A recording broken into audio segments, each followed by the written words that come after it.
E aí, pessoal, tudo bem? Estamos aqui para o nosso 5º episódio, para o nosso podcast, para toda a obra, né? Parceria aí entre a Outcred e a Castro Lima, na pessoa da Daniara.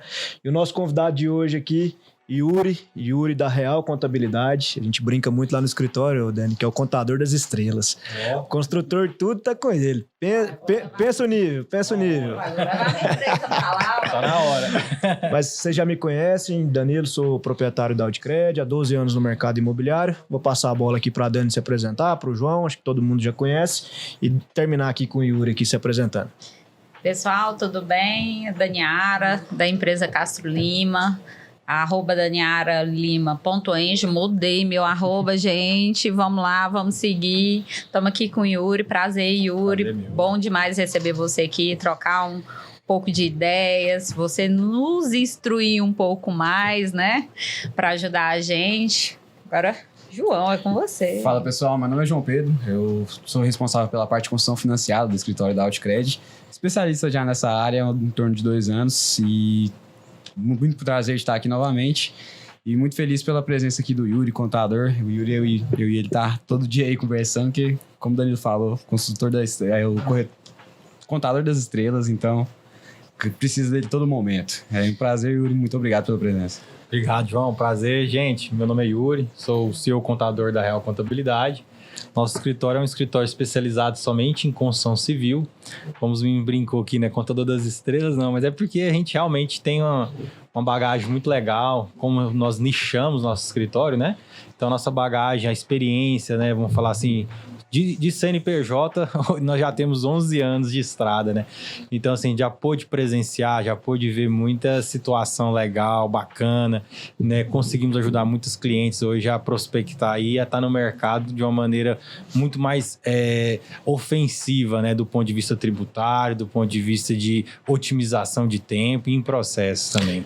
Ô Yuri, você falou um negócio de nicho aí, né? Mas às vezes a gente ouve do pessoal, né, que contador bom é aquele que faz tudo. Né, que faz tudo, mas é aquele cara que não arruma imposto pro empresário pagar, né? Eu já não concordo com isso. Contador bom é aquele que faz certo. Mas enfim, nessa onda de nicho, o que um contador nichado no segmento de construção civil, né? Que a gente já bateu um papo aqui, você trabalha exclusivamente com construção civil, certo, mercado imobiliário, enfim, tudo que engloba, né, essa cadeia. O que o fato da Real ser nichada nisso aí traz de benefício pro cliente, pro nosso parceiro construtor, pro nosso parceiro corretor? O que é o diferencial da Real hoje nesse sentido? Vamos lá. Eu acho assim, quando a gente fala em nichado, a gente traz para uma realidade muito, muito importante, que é a especialidade, né? Vamos trazer até para o universo da medicina, né? Se você tem uma dor, seja ela uma dor na coluna ou uma dor no joelho, você vai procurar um ortopedista, você vai procurar um médico especialista naquela área. Então, assim, o nicho, ele traz essa autoridade no assunto, né? Nós somos os melhores, sabemos tudo, longe disso. Eu acho que a gente tem muito que aprender e a gente aprende todo dia com os clientes, mas o nicho, ele é isso. Ele é o cliente chegar e falar, cara, eu não sei, eu tô conversando, vamos falar de um futuro cliente, né? Eu tô conversando com o meu contador e eu preciso abrir a matrícula CNO porque agora meu engenheiro chegou e me falou, cara, eu finalizei a obra. E aí, qual que é o próximo passo? Porque o engenheiro também, ainda mais o engenheiro iniciando, o cara que está começando a sua empresa, ele também é carente de informação, sim, né?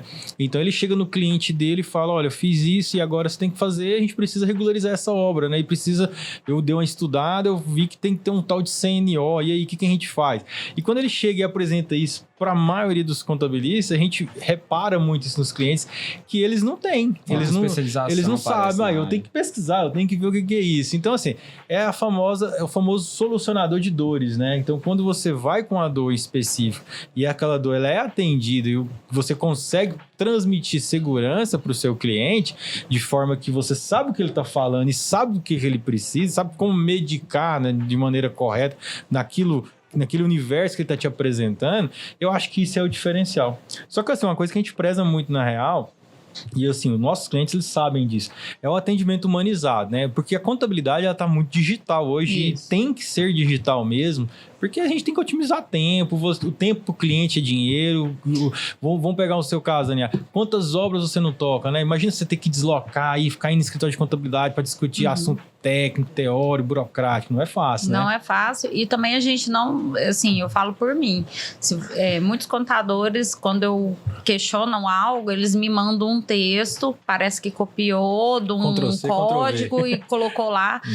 E muitas vezes, se a gente está perguntando, é porque a gente já leu e não entende. São muitos termos, é igual o termo do direito, que a gente não entende, não trabalha com isso no cotidiano. E não entende. E como que a gente faz para calcular aquele imposto? Como que a gente faz para regularizar aquela obra? Então, muitas vezes a gente falta esse tratamento humanizado. Se você já trabalha nessa linha, nossa, é o contador das estrelas. Aí precisamos, porque... Você não precisa ter medo do chat GPT aí. Não, o chat GPT, como diz, tá aterrorizando os profissionais. Porque a gente faz uma pergunta pro contador, por exemplo, eu quero abrir, eu sou construtora, quero abrir minha primeira empresa. Eu faço ela limitada, Eireli, micro. Aí vem o que é a microempresa, vem aquele relatório lá, limitado, mas eu vou construir casinha, qual que é a melhor, qual que é a indicação? Muitas vezes você não tem essa resposta e você acaba abrindo uma empresa... eu vou abrir limitada porque meu amigo tem uma empresa, a dele é limitada e eu vou trabalhar mais ou menos... Perde o sentido da consultoria, perde o sentido. Vai muito pelo rumo, Pelo rumo, eu acho que a contabilidade é muito difícil. É complexo, né? É complexo. Quando vocês mandam aqueles impostos... Eu estudei administração. Eu bombei umas 5 vezes em contabilidade. Vamos pra frente.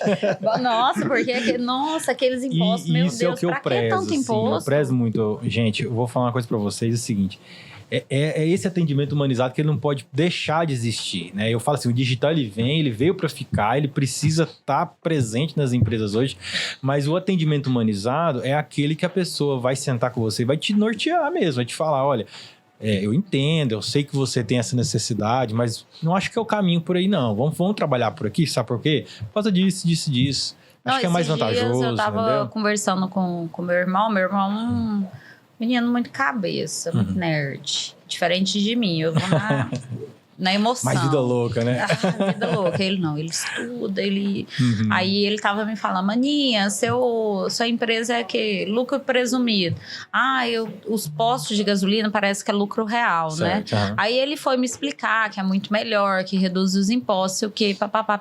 Falei, gente, meu contador nunca falou isso. É muito mais barato eu contratar uma pessoa para tomar conta da empresa, gerenciar os pagamentos, tudo, para eu enquadrar no lucro real, né? Porque eu tenho que colocar tudo certinho lá, né? Igual o lucro presumido, que a gente usa o pessoal com um profissional e lá no final resolve. Vamos o nível disso aqui, joga a bola pro contador. O que é melhor, lucro presumido, lucro real?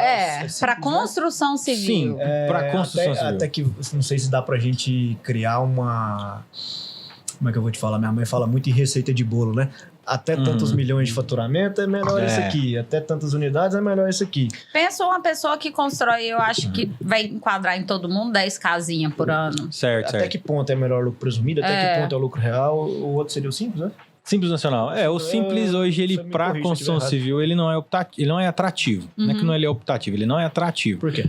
Porque o Simples, ele é uma alíquota progressiva, né? Então, vou te dar um exemplo. A pessoa que faz uma média de 10 casos ano, digamos que a média desse VGV dela seja de 200 mil reais. E quando você fala em empresas, com exceção do lucro real, a tributação é sobre a receita, né? Então, você vai ter uma tributação no mínimo de 2 milhões. Né? Então, se você trazer isso para a tabela progressiva do Simples Nacional, deixa de ser totalmente atrativo, entende?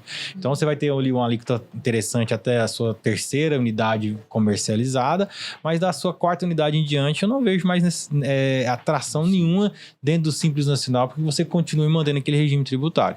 Né? Então, assim, se a gente já sabe que o cliente tem essa logística, vai ter em torno de 10 unidades, hoje, para um volume desse, o melhor regime tributário é o lucro presumido. Né? Porque no lucro presumido você tem alguns benefícios tributários também, que é a RET, que é o regime especial de tributação, né? A RET nada mais é que um procedimento feito em matrícula do imóvel. Então, como que funciona esse procedimento? Digamos que ele tem uma área, né? Vai fazer 10 unidades habitacionais. Nessas 10 unidades habitacionais que ele vai fazer naquela área, digamos que seja uma única matrícula, perfeito? Né? Você faz um patrimônio de afetação atrelado ao memorial de incorporação imobiliária. Então, é feito o memorial de incorporação imobiliária, onde você vai relatar na matrícula do imóvel essas unidades habitacionais, né? Casa 1, medindo tantos metros quadrados, assim assado, né? E junto, né, como se fosse um subregistro do memorial de incorporação, você traz o patrimônio de afetação.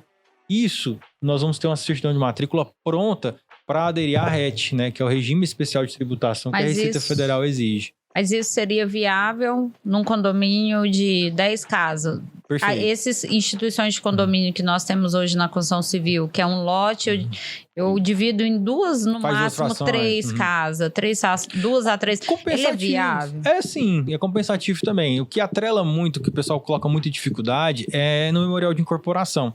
Mas você sabe o que eu vejo? É muito por não o conhecer. Né, o memorial de incorporação, o pessoal se torna muito resistente a ele por não o conhecer. Não conhecer, porque costumou fazer tudo instituição de condomínio.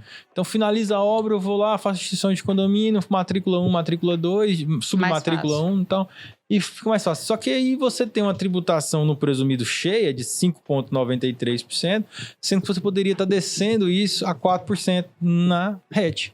Né? Então, assim, nós estamos falando de praticamente não, 2%, literalmente, de redução tributária no valor de receita, no seu VGV. E o custo cartorial disso aí, ele fica a mesma faixa? Ou tem uma ele costuma ser um pouco mais caro, memorial de corporação, por qual motivo? Pela quantidade de certidões que são exigidas, né? Então, tem uma certidão que é a vintenária, acaba que ela encarece mais do que um registro de instituição de condomínio tradicional. E você tem o próprio custo do registro do patrimônio de afetação, que é um evento a mais na matrícula, né? Entendi. Então, acaba que ele encarece, mas quando você pega esse custo que gera, né, versus a receita que você, a economia da receita que você tem, tributária, vale a pena. Vale muito a pena. Yuri, eu posso te falar, hoje a gente faz uma média aí de 800 financiamentos por ano. E o nosso foco lá, Daniel, é o consultor individual, que é o seu cliente, é o seu maior cliente.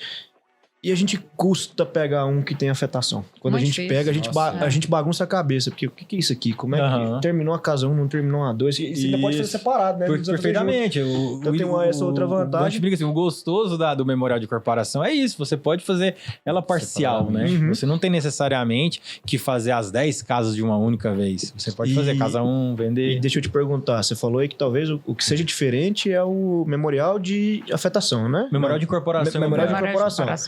A Real Contabilidade faz assessoria para que o construtor tenha esse... Sim. Nós temos profissionais vinculados hoje ao escritório que conseguem fazer toda essa assessoria junto ao cliente, entendeu? Para que ele consiga fazer esse acesso ao memorial de incorporação, entende? Entendi. E diferente do condomínio, ele é um pouquinho mais trabalhoso. Sim, mas o que é legal nele? E em que momento que eu tenho que começar? Antes de começar a obra? Ou é lá no final? Igual... Não, esse é o legal, né? Porque o seu cartório anda junto com sua obra. Isso. Então você vai, Yuri, aprovei o alvará, aprovei projeto. Você já vai pro cartório fazer memorial de corporação. E demora quanto tempo? Vai muito de cartório, né? A gente tem muito essa questão... Assim, Aparecida, Goiânia? Aparecida costuma ser o mais enrolado. Tem um cartório. Vamos pra Goiânia. Vamos pra Goiânia. Vamos pro primeiro. Então, assim, um memorial de corporação, ele é em torno de uns 60 dias, né? Que a gente tem aí de prazo. Há uns 2 anos atrás, estava demorando muito, sabe? Tinha cartórios que demoravam, às vezes, 6 meses para soltar uma memorial de corporação. Mas isso porque também realmente era um pouco novo, né? Assim, quem trazia memorial de corporação? Grandes construtoras, né? Grandes marcas aí que iriam fazer 80 unidades habitacionais, né? Como se eles iam verticalizar aí. Visto em obra vertical. Isso mesmo. Então, assim, aí acaba que o tratamento era um pouco diferenciado, esse pessoal já tinha um acesso direto ao cartório, já conversava direto com o analista, então assim, acaba que às vezes, por ser um projeto muito grande, o analista às vezes recorre um outro analista de outra cidade para auxiliar ele. E a própria construtora também tem mais estrutura para apresentar, sem dúvida. É uma prática uma prática, isso aí não roda. Hoje a construtora moderna, ela não roda sem RET. Não então, sim, é fora de lógica. Isso aqui é uma coisa que nós vamos trabalhar, Yuri, fora até daqui desse podcast. Isso aqui é algo que a gente precisa implantar no mercado imobiliário. Sim. Porque se a gente for pegar aí a cada milhão, os caras estão deixando 20 mil na mão aí, na mesa. Fácil. Deixando 20 mil na mesa.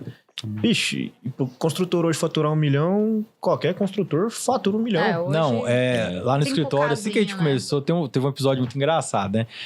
Não sei se vocês recordam daquela época que tinha ali no Vale das Brisas, aquela quantidade de condomínios de 40 casas, 50 casas, né? E aí um senhor, né, relativamente de idade, assim, os seus 60 anos, sabe? Bancário, aposentado já. Comentaram de mim lá, não, vamos ali num cara que ele sabe, ele entende um pouco mais que os outros contadores aí de construção civil, vamos lá, vamos conversar com ele. E aí ele chegou, eu cheguei depois, eles já tinham chegado no escritório, na reunião às 14, né, eu acabei chegando assim uns 14h05, cheguei depois, eles estavam na recepção esperando, e eu cumprimentei eles, bom, não sei o quê, não, jazinho, a gente tinha uns 6 e tal, e ele não deu muita ideia, né. E aí eu achei que meio estranho, assim, entrei, eu pedi pra minha secretária, falei, olha, pode pedir pro pessoal entrar, eu já organizei aqui a sala, pode pedir pra eles entrar, né? Aí eles entraram. Aí ele olhou pra mim e falou assim, você que é o cara, mas cadê o contador? Aí eu falei, uai, sou eu, né? Aí ele falou, não, mas você não é careca e não tem cabelo branco, então você não é contador? Eu falei, uai, mas não sabia que tinha rótulo, não. Agora pra ganhar dinheiro tem que ser careca ou como diz o outro, né? Ou cabelo branco, né? Você ganhou o cliente aí. Ele falou, uai, mas eu não tô sabendo. Como assim? Eu tenho um contador de 10 anos, de 15 anos, né? Você disse que tá 15 anos nesse mercado. Você começou novo pra caramba. Comecei muito novo. Era o menino da contabilidade, é igual nós. Não, bati cabeça já de cedo mesmo. Eu comecei estagiando, né? Então, assim, a gente tinha... já começamos a ver, assim... Cara, você falou um negócio muito interessante. Quando eu trabalhei nas construtoras maiores, assim... Sua formação foi em grandes construtoras? Sim, e aí o que acontece? Que me levou a nichar. Yuri, por que você nichou? Eu acho que assim, é uma pergunta que muitas pessoas me fazem. Por que você escolheu construção civil? Por que você não foi fazer igual a maioria dos escritórios fazem, né? Tipo, vai ser um clínico geral, digamos assim, né? Pega comércio, prestação de serviço, indústria, né? Porque também eu não gosto muito de tratar ICMS, viu? Como dizer, unir o útil ao agradável. Outra porque também, quando a gente trabalhou nessas consultoras maiores, o que a gente deparava muito? Cara, eu via muito, sim, já não foi uma vez, foi várias vezes, né? Que é um ponto muito relativo e que a maioria das contabilidades não tem domínio, que é a alocação de mão de obra. Então, vou te dar um exemplo. Uma construtora X, grande construtora, contratavam diversos prestadores de serviço. Aí vamos pensar nesses prestadores na natureza de prestação mesmo.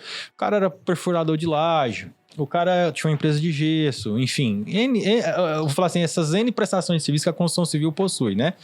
E aí, o cara era muito simples, muito humilde, esbarrava na contabilidade, às vezes muito clínica geral, que não o ajudava também nesse ponto, né?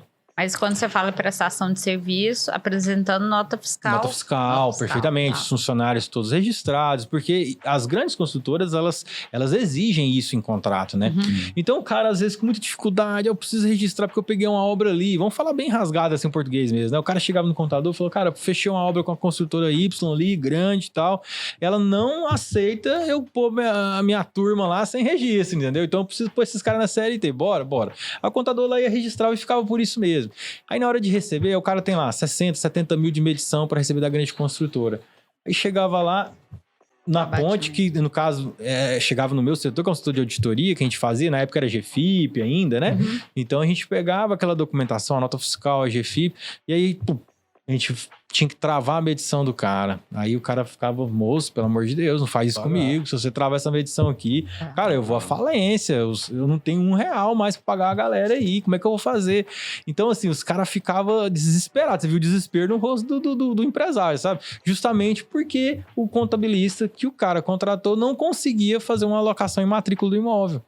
Então, antigamente era a famosa SEI, né? Então, ele tinha que fazer o quê? Ele tinha que ir lá na GFIP, que é um programa também que a Receita apropriou da Caixa Econômica Federal, né? Que é um programa, a GFIP é um programa da Caixa Econômica Federal para recolhimento do FGTS, mas acabou ficando para tudo, digamos assim, né? Ficou como se a base foi da Caixa. A base foi da Caixa, a Caixa fez algo para ela e todo mundo falou assim, não, vamos aqui mesmo, vamos surfar nessa mesma onda aqui, né? Funcionou.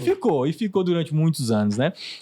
Então, o contabilista tinha que fazer o quê? Ele tinha que pegar aquele funcionário, pegar aquele cadastro do SEI, subir, né, como se fosse um tomador de obra, pegar aquele funcionário, alocar naquele tomador de obra, para que aqueles recolhimentos previdenciários aparecessem lá na matrícula SEI, porque quando a construtora fosse fazer a regularização da obra, ela tinha condição de mostrar para a Receita Federal que teve terceirizados naquela obra e que aqueles terceirizados fizeram um recolhimento previdenciário. Né? Então, isso não era feito. Então, como não era feito, o meu setor, que era um setor de auditoria, era obrigado a barrar.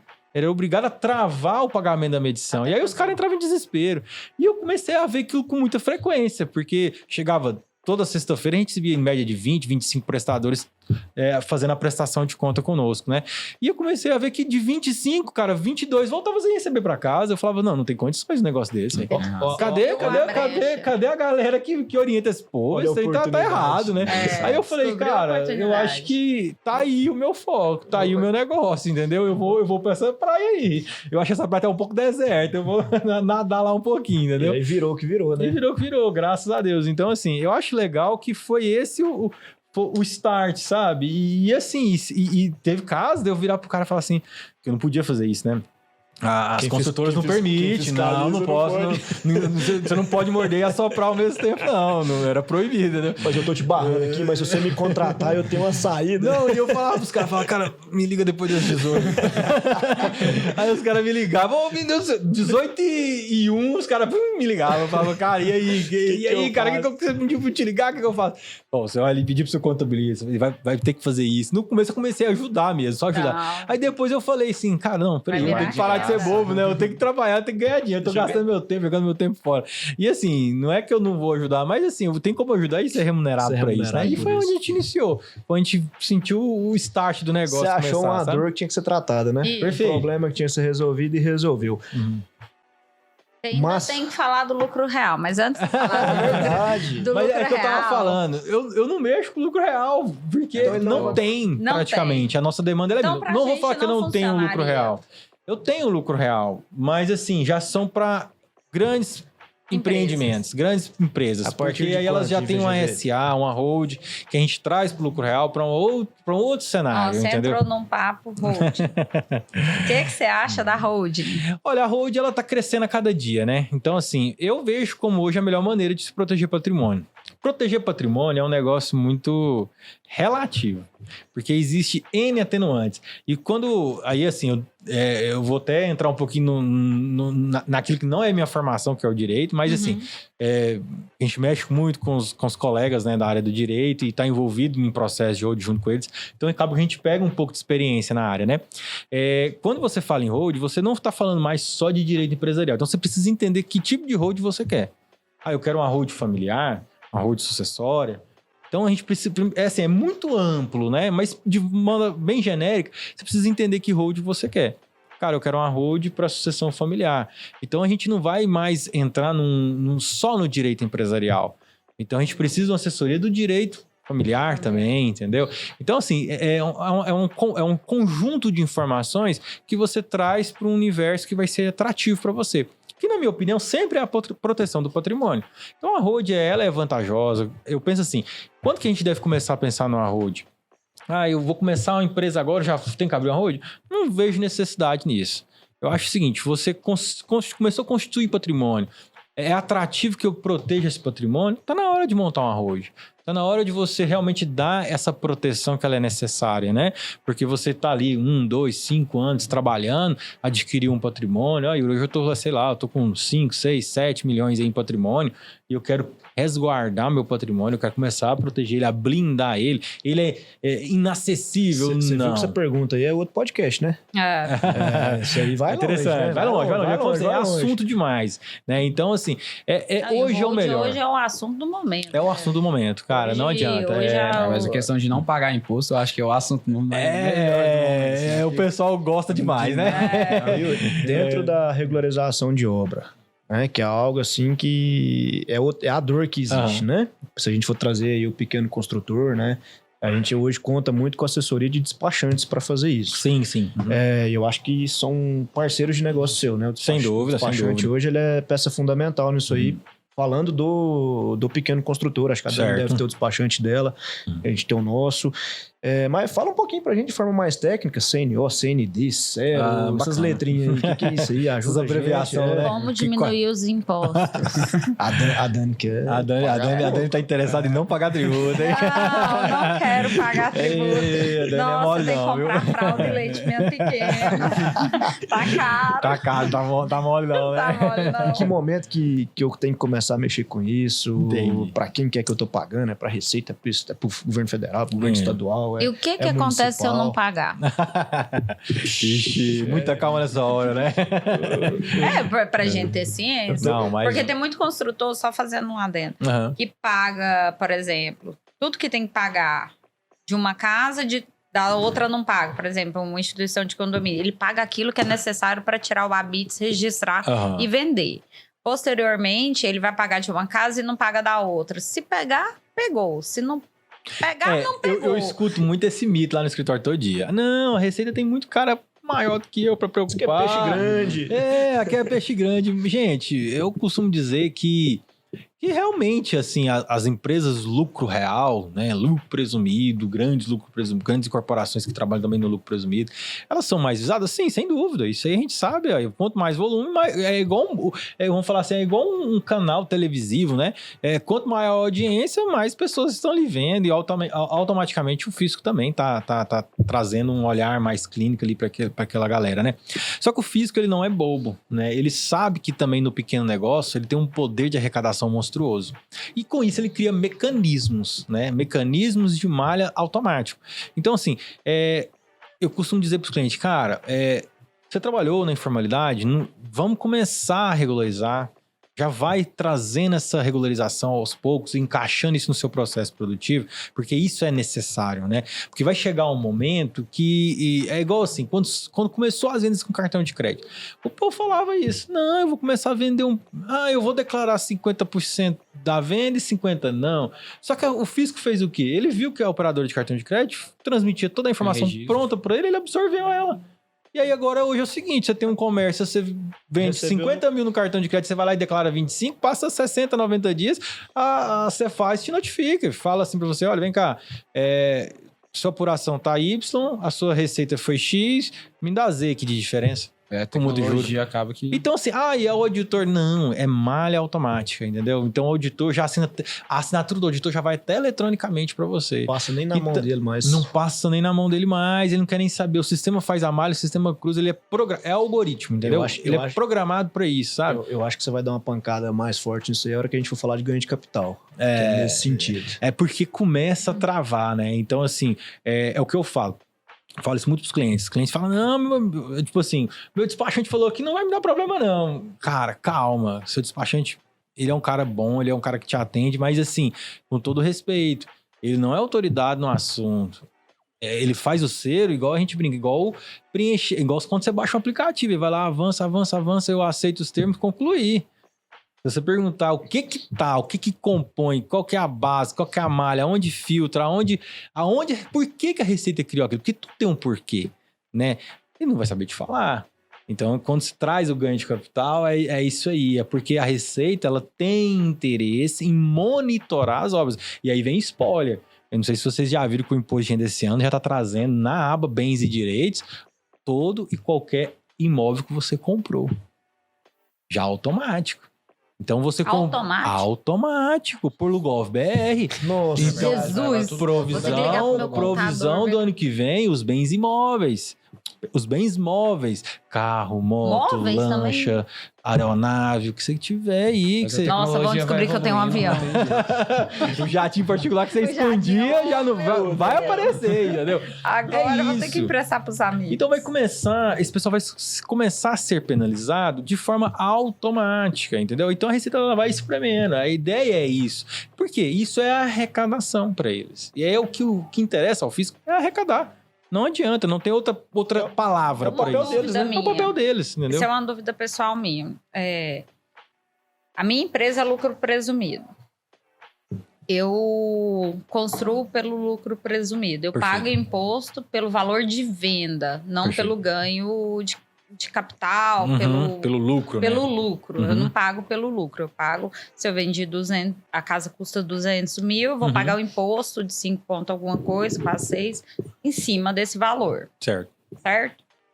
Por que eu tenho que apresentar nota fiscal de compra de material, de mão de obra é para abatimento de imposto? Mas por que eu tenho que apresentar nota fiscal, sendo que eu vou ter... Não faz diferença se eu apresentar 70 mil de material, 100 mil, 1.000... Assim, por quê? Mas faz. É outro mito que eu escuto muito lá no escritório. Não, eu trabalhava com um escritório de contabilidade, ele falava que eu precisava só declarar a receita e ficava por isso mesmo. Não é, eu acho que é um universo maior. Vamos pensar assim, você é uma construtora, então você quer crédito no mercado. Ponto.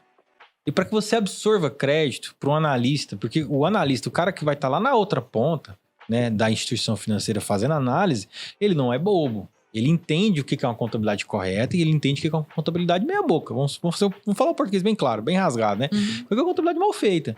Então, quando você apresenta, para efeito de tributação, não é necessário mesmo para você pagar o imposto, pagar o tributo. Só que quando a gente fala em ter uma pessoa jurídica, em ter uma empresa, vai muito mais além do que só pagar o imposto.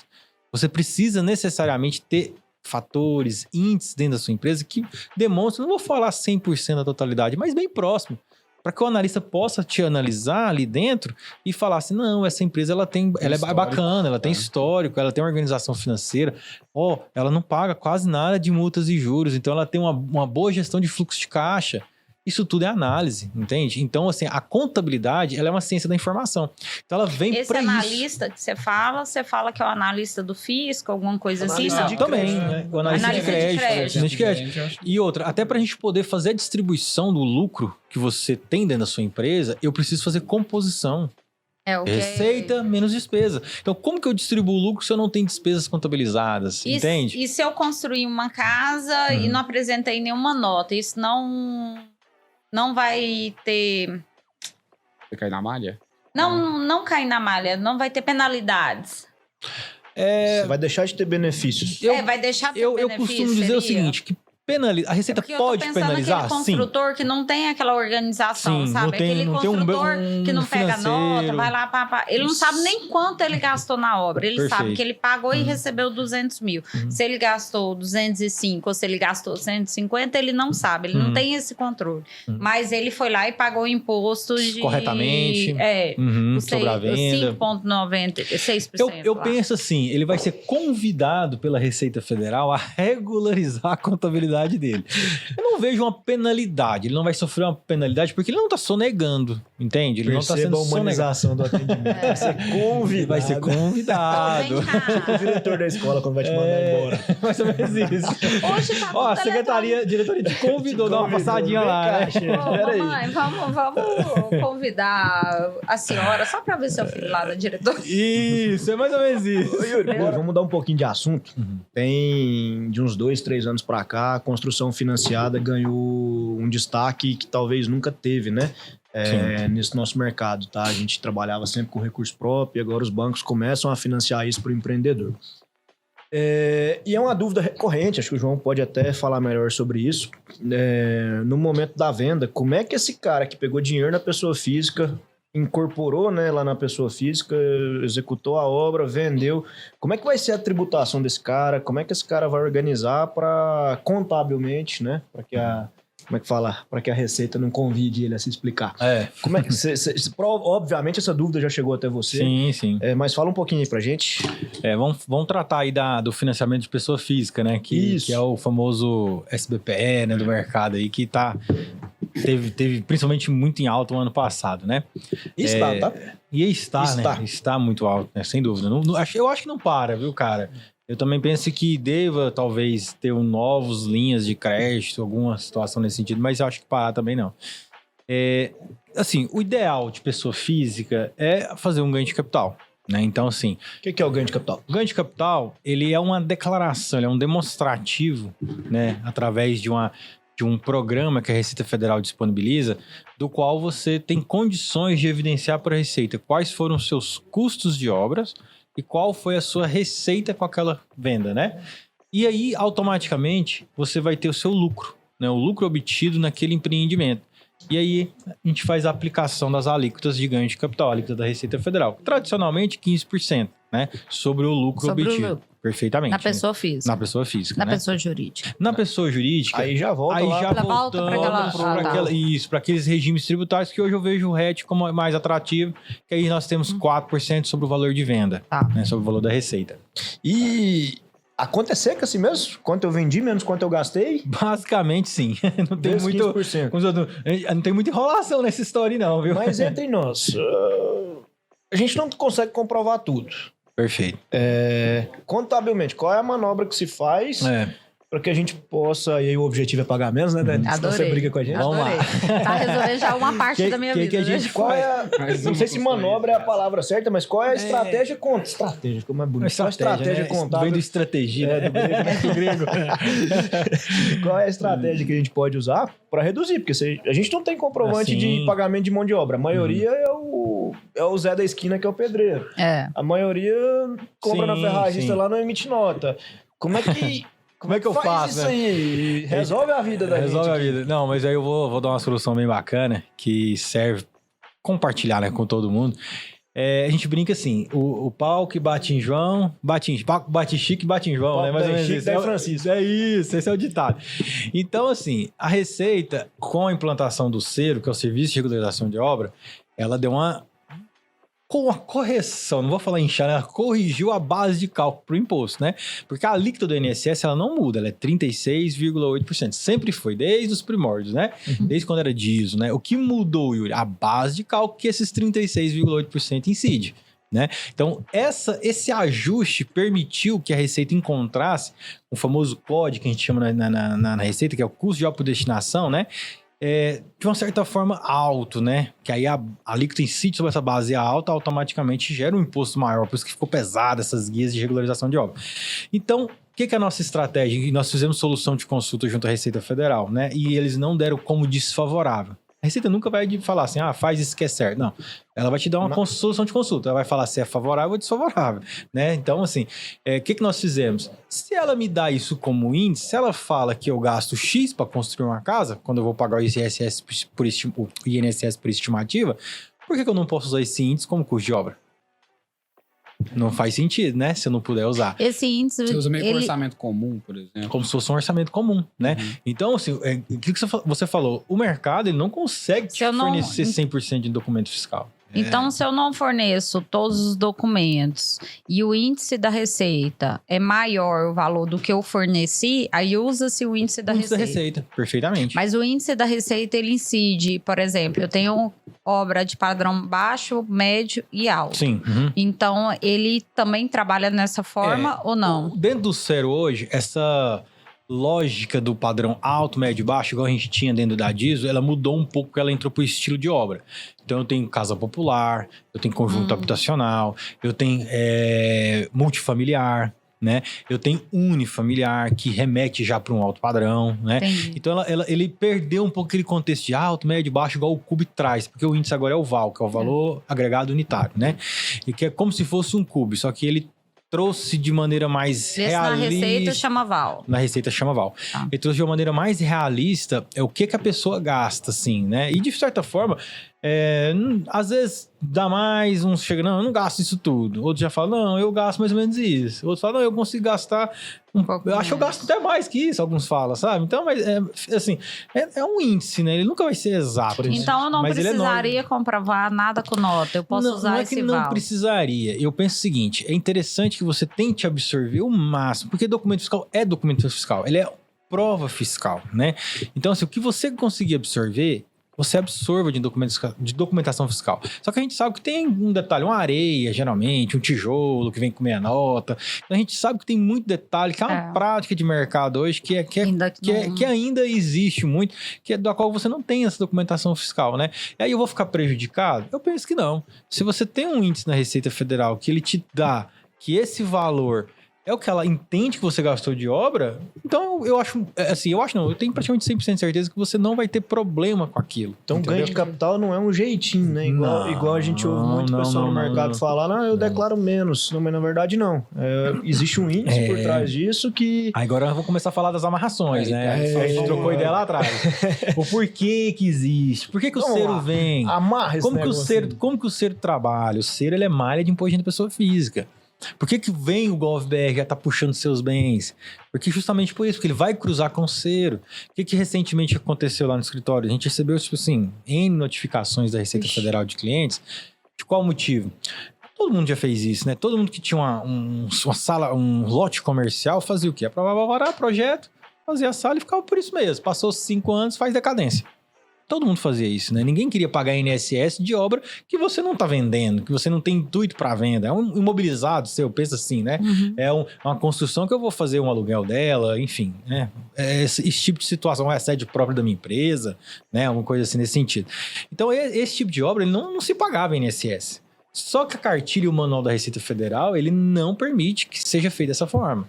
A decadência, ela existe para obras antigas, obras... 30 anos. 30 anos atrás, 20 anos atrás, 10 anos atrás, entendeu?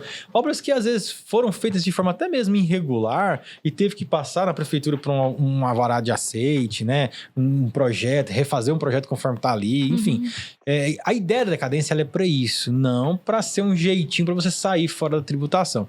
E hoje acabou, o cara não consegue decadência mais de obra. Por qual motivo? Por causa do CNO. Que é um braço do Cero, que é um braço do E-Social, que é a plataforma máxima da Receita Federal hoje, né? O E-Social, pra você ver, o E-Social, ele faz parte de um... chama SPED. O E-Social tá até conosco aqui, eu achando que era só para diarista. Não, viu? Não. O E-Social, ele é o maior projeto de fiscalização tributária que já existiu no Brasil, né? E, o embrião dele nasceu em 2002 com a nota fiscal eletrônica, né? Então, lá em 2002, quando originou-se a nota fiscal eletrônica no Brasil, criou-se o famoso Sistema Público de Escrituração Digital no Brasil. E com isso, a Receita gostou muito, porque ela começou a ver muita informação rápida e precisa, em tempo real. E ela falou, cara, por que não abranger isso para todos os setores, né? Para folha de pagamento, para contabilidade, para todos os outros setores que a empresa tem que prestar contas, né? E foi isso que aconteceu.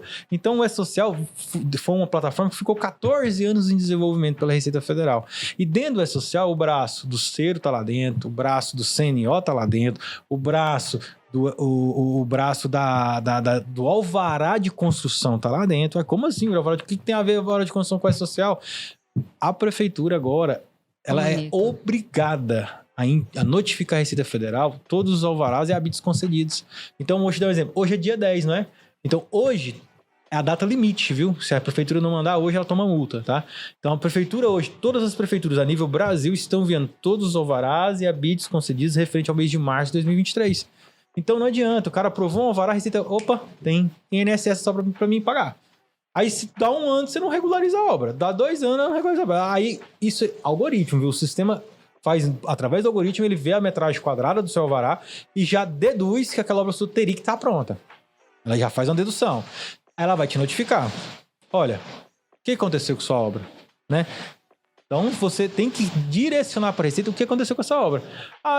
Essa obra eu larguei ela de mão, eu comecei ela, limpei o terreno, fiz a baldrame e ficou por isso mesmo, não tô cansado. Então, sabe o que você tem que fazer? Você vai lá e vai fazer a suspensão do CNO. Porque o seu CNO, ele já meio que abre automático hoje. Então, quando a prefeitura manda o seu alvará de construção, automaticamente já dá pré-preenchido o CNO. Aí nós vamos só fazer as amarrações e qualificações dentro do CNO. Que se você é o proprietário ou se tem uma incorporadora responsável, um responsável pela sua obra, enfim, qualificar o CNO mesmo. Dentro da Receita eu acho até bom. Acaba que é um problema muito comum quando a gente vai fazer financiamento, a casa não averbada, por estar toda a documentação atrás regular. Acaba que vai hoje não, isso aí realmente acabou. Você vai apanhar. A gente não gosta que comunica, não. O construtor não precisa comunicar nada, não. Eu falo assim, cara, a obra no Brasil hoje, com todo respeito, não fica mais sem regularização.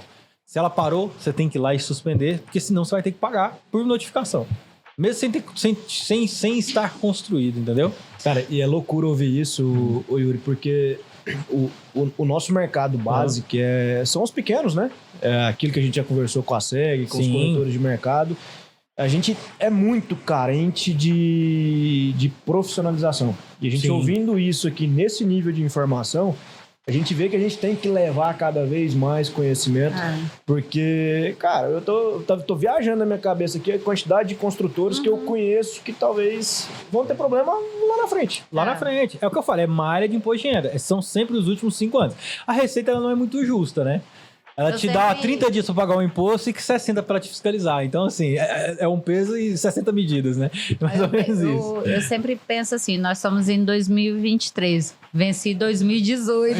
É isso, é sempre os últimos 5. Entendeu? Tem que ser. Você pensa assim, Graças a Deus, 2018 passou, né? 2019. Vamos 2019. É isso, é viver 5 anos atrás. Nós falamos muito aqui Nostálgico. Nostálgico. Nós falamos de construtoras PJ, construtores PFs, né? Falamos um pouquinho de aquisição e construção. Nós vamos trazer um assunto aqui que acho que talvez seja a principal dor do corretor. Eu corretor de imóveis, captei um cliente, esse cara é empresário. Eu preciso comprovar lá 15, 20, 30 mil reais de renda para esse cara financiar, só que esse cara sonega tudo. Qual é a saída humanizada da real contabilidade? Perguntinha, hein? Planejamento, como é que é? Planejamento tributário. Planejamento tributário. Dá uma aula pra nós aí disso aí. Porque assim, aí eu vou falar por nós. Chega muito na minha mão, na mão do João Pedro, eu quero comprar, eu quero financiar. Né, Dani? Chega muito. Mas quem tem que se virar para conseguir fazer com que esse cara comprove a renda, acaba que é a gente. Então a gente tem um pouco... com recurso... Sim. Financeiro alto, né? E é a pessoa que tem uma empresa que fatura 1 milhão e tem um contra-cheque de R$1.000. O pior é que não fatura, às vezes nem tem, né? Tem. O pior é que não fatura. É consultora que movimenta milhão, isso. Mas não fatura. E aí a hora que a gente vai chegar lá no gerente, você... E aí? Cadê? Cara, mas vamos lá. Eu entendo. Do grego estrategista. Vamos aí. Sai alguma coisa daí, será? Como fazer? Vai, cara, acho que vai ser um cavalo de Troia daí só mesmo. Mas assim, o que eu falo muito? Esse cara ele tem que repensar. Não adianta. Esse cara tem que repensar os processos dele. Porque assim, ele sempre vai esbarrar nesse... Mas e se, né? E uma hora esse se vai se transformar num problema. Então é isso que ele tem que entender. Eu falo assim, todo mundo começa na informalidade, isso é fato. Ninguém começa abrindo uma empresa. Nenhuma empresa nasce grande. Primeiro você cresce, depois você organiza o processo, depois você vai organizando. Então, é normal, é natural isso. O próprio Fício também sabe disso, né? Mas você cresceu, você desenvolveu, você se consolidou, às vezes virou referência naquilo que faz. Cara, tem que pôr o pé no chão, tem que regularizar. Tem que dar para sua empresa, de fato, a atenção que ela merece, né? Porque vai chegar um momento, ela vai te cobrar o preço. Vai, isso é fato, entendeu? Não adianta. Mas hoje ainda a questão de pagar impostos, eu brinco muito, mas a questão de pagar imposto ainda pro brasileiro, eu não sei se fora é assim também, ainda é algo que dói muito. Tipo assim, eu tô dando parte do meu trabalho, parte do meu mês. Vamos dizer aí, um mês tem 4 semanas, uma semana do seu mês vai para imposto, deduções e assim vai. E isso ainda...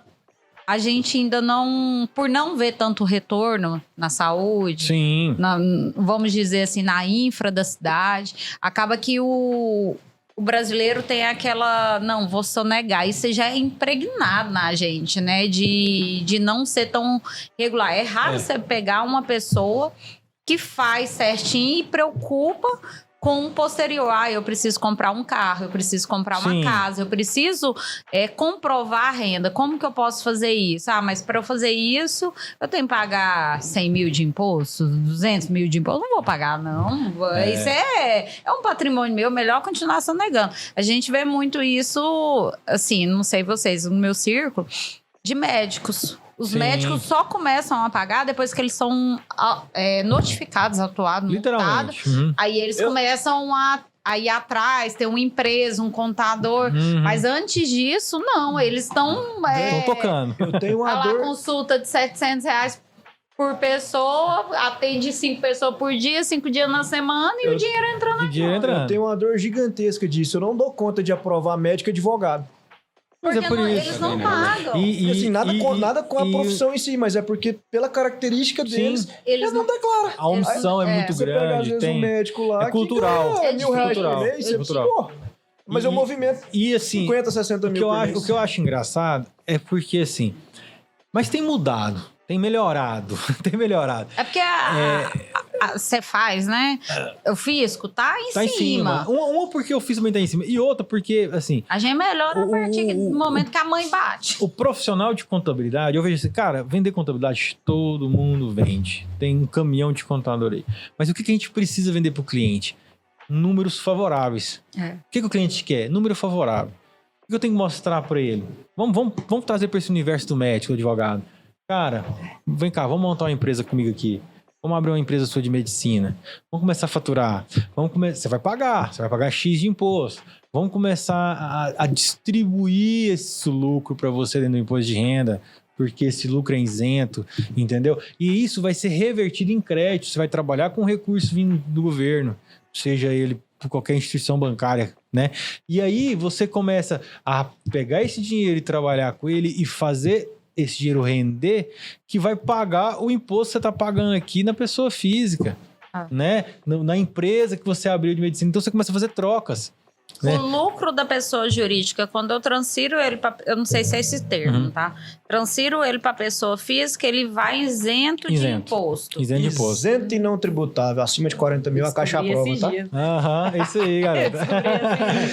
Ô, Yuri, acho que nós já vamos aqui para quase uma hora de prosa. De bate-papo, de prosa. Eu acho que tem rabisco aqui que vai falar mais uma hora, mas eu acho que eu tenho que liberar você. Acho que a gente pode marcar uma próxima. Um segundo, né? Sem dúvida. Tô à disposição. Tem coisa eu tenho uma aqui. Pergunta bem boa para fazer. Então mas não, agora não. Deixa pro próximo. Deixa pro próximo.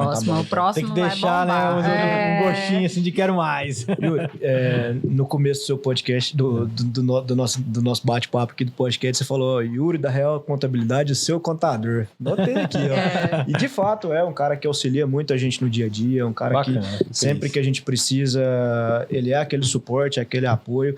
E acho que o que a gente pode indicar, a gente indica, e isso acho que é de mão dupla. Queria te agradecer muito a participação aqui, né? A gente ter esse bate-papo humanizado aqui que a gente teve, nada de robotizado. Sem dúvida. Como é que fala? Já deixar o convite pro próximo, né? Que a Dani já tem mais perguntas. É porque agora eu não podia falar, né? Entendi. Fui proibido. Então, o moderador aqui cortou. Vamos formular essa pergunta, né?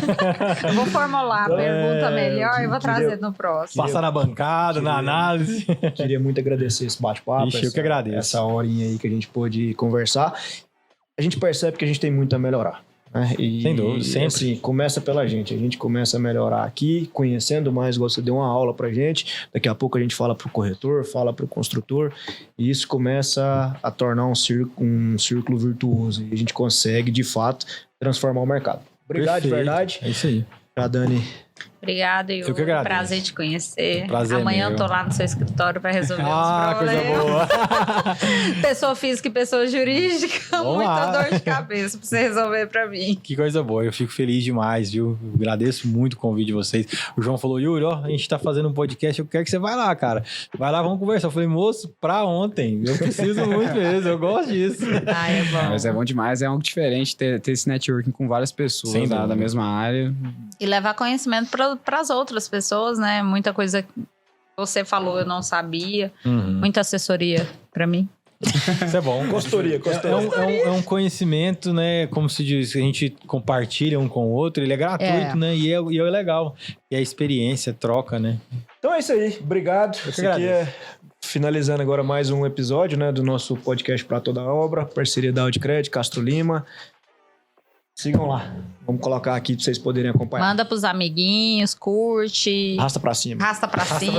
Ainda não, né? Vamos chegar lá. Vamos chegar. Então, adicione nós nas redes sociais. Né? Adiciona a gente. Lá, manda perguntinha que a gente pergunta. É isso aí. E sugestão, né? Sugestão também, muitas. Bora. Obrigado. Foi um prazer estar com vocês.